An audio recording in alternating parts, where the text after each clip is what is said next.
સુરત શહેર પોલીસની ક્રાઇમ બ્રાન્ચે એક મોટી સફળતા હાંસલ કરતા કુખ્યાત ચીકલીગર ગેંગના 4 રીઢા આરોપીઓને આણંદના ચિકોદ્રા ખાતેથી દબોચી લીધા છે।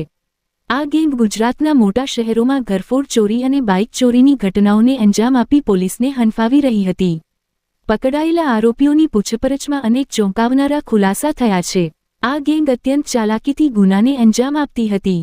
તેઓ વહેલી સવારે મળસ્કે 5 વાગ્યે નીકળતા અને જે બંધ ઘરની બહાર ન્યૂઝપેપર છાપું પડ્યું હોય તેને ટાર્ગેટ બનાવતા હતા, કારણ કે તેનાથી ઘર બંધ હોવાની ખાતરી થતી હતી। ગેંગના સભ્યો પ્રથમ બાઇકની ચોરી કરતા અને ત્યારબાદ તે જ બાઇક પર સવાર થઈ ઘરફોડ ચોરી કરતા હતા। પોતાની ઓળખ છુપાવવા માટે તેઓ મોઢે માસ્ક પહેરતા અને કામ પતી ગયા બાદ ચોરીનું બાઇક બિનવારસી હાલતમાં મૂકીને ભાગી છૂટતા હતા। ઝડપાયેલા આરોપીઓમાં આઝાદસિંહ વિરુદ્ધ અગાઉના 12 ગુના નોંધાયેલા છે। પોલીસની પ્રાથમિક પૂછપરછમાં આરોપીઓએ સુરતના ઉત્તરાણના 2 અને કડોદરાના 1 સહિત અમદાવાદ અને વડોદરામાં પણ ગુના આચર્યા હોવાની કબૂલાત કરી છે। અત્યાર સુધીની તપાસમાં કુલ 12મી 14 ગુનાઓના ભેદ ઉકેલાયા છે અને હજુ પણ વધુ ગુનાઓ બહાર આવવાની શક્યતા છે। આ ગેંગ ખાસ કરીને અમદાવાદ, વડોદરા અને સુરત જેવા મોટા શહેરોમાં બંધ મકાનોને નિશાન બનાવી લાખોની મત્તાની ચોરી કરતી હતી।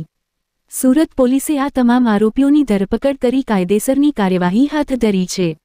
ક્રાઇમ બ્રાન્ચના પોલીસ ઇન્સ્પેક્ટર જૈન ઝાલા અને જૈન ગૌસ્વામી ઘણા દિવસોથી એક ઘરફોડ કરતી ગેંગ, ઓર્ગેનાઇઝ ગેંગ સામે કામ કરી રહ્યા હતા। એમને ગઈકાલે બાતમી આધારે આણંદના ચિકોદ્રા પાસેથી 4 જણને પકડી પાડવામાં આવ્યા છે, જેમાં આઝાદસિંહ બાદલસિંહ ટાંક, મલદીનસિંહ બાવરી, અજયસિંહ દુધાની અને જીતેન્દ્રસિંહ ભાદા, આ 4 લોકોને પકડવામાં આવ્યા છે। એમાંથી 3 વડોદરા એકતાનગરમાં રહે છે, 1 સુરત ભેસ્તાના આવાસમાં રહે છે। આ 4 લોકોની પૂછપરછ કરતા ઘણા બધા ગુનાઓનો ભેદ ઉકેલવામાં આવ્યો છે। આ તમામ ક્રિમિનલ હિસ્ટ્રી ધરાવે છે તમામના વિરુદ્ધમાં, જેમાં આઝાદસિંહ વિરુદ્ધમાં 12 થી વધુ ગુના દાખલ થયેલા છે, અજયસિંહ વિરુદ્ધમાં 11 થી વધુ દાખલ થયેલા છે, મલિંદરસિંહ વિરુદ્ધ 8 થી વધુ અને જીતેન્દ્રસિંહ વિરુદ્ધ 1 દાખલ થયેલો છે।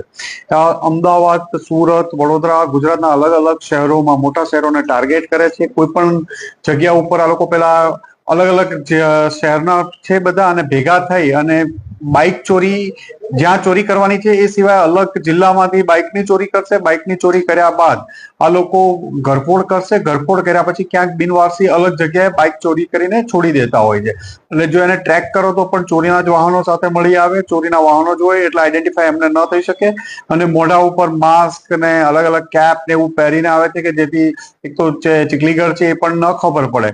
પણ ઘણા દિવસની મહેનત પછી ક્રાઇમ બ્રાન્ચને આ ગેંગ પકડવામાં સફળતા મળી છે, જેમાં 4 ઓફેન્સ રજીસ્ટર અમને અત્યારે મળી આવ્યા છે। જેમાં ઓક્ટોબર મહિનાના 2 ઉત્તરાણ પોલીસ સ્ટેશન વિસ્તારની ઘરફોડો છે, કડોદરાની ઘરફોડો છે, એ ઉપરાંત અમરોલી પોલીસ સ્ટેશનની ડિસેમ્બરની ઘરફોડ છે અને બીજી 7 થી 8 અલગ જગ્યાઓ અને મોટરસાયકલ ચોરીઓ આ ઘરફોડ કરતી વખતે એમણે કબૂલી છે।